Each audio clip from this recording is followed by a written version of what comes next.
ఓం నమో వెంకటేశాయ. ఇప్పుడు మీరు చూస్తున్నది తిరుమలలో చూడవలసిన 6 ముఖ్యమైన ప్రదేశాలలో ఒకటండి పాప వినాశనం. ఈ పాప వినాశనానికి ఒక స్థల పురాణం ఉందండి.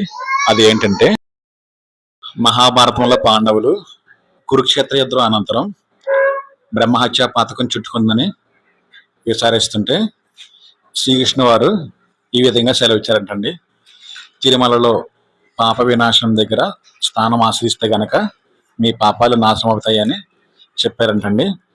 అప్పుడు పాండవులు తిరుమల వచ్చి ఈ పాప వినాశనంలో స్థానం ఆచరించి తమ పాపాలు పోగొట్టుకున్నారని ఇక్కడ స్థల పురాణం అండి. ఈ పాప వినాశం పక్కనే గంగమ్మ తల్లి వారు ఉంటారు. ఆవిడ్ని కూడా దర్శించుకోండి. ఎప్పుడన్నా తిరుమల వస్తే గనక ఈ పాప వినాశనంలో స్నానం చేసి మీ పాపాలు పోగొట్టుకోండి. ఓం నమో వెంకటేశాయ.